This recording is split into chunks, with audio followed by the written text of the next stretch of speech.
Before I get to the first headline, this is, I think, something I want to read to you because it's very relevant to what we just talked about. You know, I said, well, we know what allegedly some of these top surgery, the double mastectomy victims, and that is, by the way, we should start calling them victims, not patients. So we know what the victims say, some of them anyway, 3 months after the fact. What do they say a couple of years later? Well, Billboard Chris on Twitter, who's an activist that has been traveling around the country to expose gender ideology and doing fantastic work, he posted a couple things to Twitter yesterday from the Detrans Reddit forum, where you hear the testimony of girls who have been through this, who have been subjected to this, who have been victimized by it. And their stories are just, words escape you to describe it. I mean, to call it tragic is to understate the case. So let me read a couple of these to you. Here's one. This is someone who's 17. Here's what she says. I hate my voice. Every time I open my effing mouth, I sound like a freak. I've ruined my life with my stupid decisions I made as a kid. The doctors ruined my life by allowing a barely functioning, mentally ill child with severe OCD and then undiagnosed BPD to go on hormones that would completely change my body. I can manage to get the pitch of my voice up relatively decently to the point where it's always in the androgynous or low female range on a vocal pitch app, but there's always something that seems off. It never sounds female, always like a very high-pitched, stereotypical gay male voice or a male trying to force a female voice and failing. I'm tempted to just stop talking altogether. In my worst moments, all I want to do is tear out my vocal cords and be done with it. I've been on T for about 2 years, it's testosterone. Although it was relatively sporadic and it wasn't very consistent with either the gel or the shots at all, I've only just managed to get off the hormones now, as the shots I was on were every 3 months. Thankfully, not a lot else changed while on testosterone. No facial hair, no facial changes, and I never went through with any surgeries. I'm still only 17. I've tried watching YouTube videos like trans voice lessons, and absolutely nothing in the videos makes any sense, and I don't find them helpful in the slightest. I'm legitimately suicidal because of the decisions I made as a kid. It's all my fault. I don't know how long I can keep doing this. Well, it's not her fault at all. Of course, this is what the kids are left with. They're left to feel like it is their fault when it is entirely the fault of the doctors and the parents who allowed this to happen. Entirely their fault, 100%. And this, by the way, there's no surgery here. This is just, quote, just from the testosterone, which we're assured is reversible. It's not. Irreversible.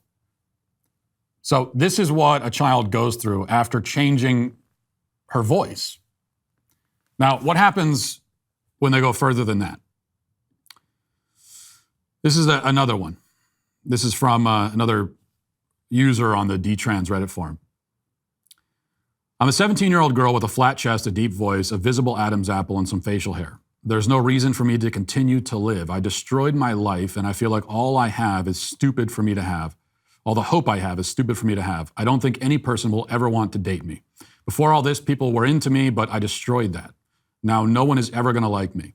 There's nothing I can really do without getting reminded of my past and how much I miss it. I feel ashamed of what I did. I'm scared that people will never let me do decisions on my own anymore. I was just a kid, and I would have needed someone to help me accept myself, but my therapist didn't question my transness. I can't stop thinking about the life I could have had. I also think other people will now believe that there's something better than me. I love my mom. She's an amazing mom. She stopped me the first time from transitioning, but the second time she was also brainwashed and sadly thought that when all these professionals say it's the right thing to let your kid transition, then it must be the right thing. She thinks it's all her fault, but it isn't. I want to kill myself, but then she'll feel even more miserable. How can I kill myself and let her know that I want her to be happy? I'm 17. Why do I have to think about ending my life? It's too much for me to handle. There's no joy in my life anymore. So this child is 17 years old and got the surgery. There's another post where she talks about how she got the surgery when she was 14. So this is 3 years later. And we don't know exactly based on this when the regret started to set in, but 3 years later. So you follow up 3 years later, still childhood. And this is what you find. As I said, words cannot quite do justice to the enormity of the evil here, the depths of the evil. The people who are pushing this and promoting it are, as I have said many times, and I believe with every fiber of my being, these are among the worst human beings, the ones who are pushing it and promoting it and doing it.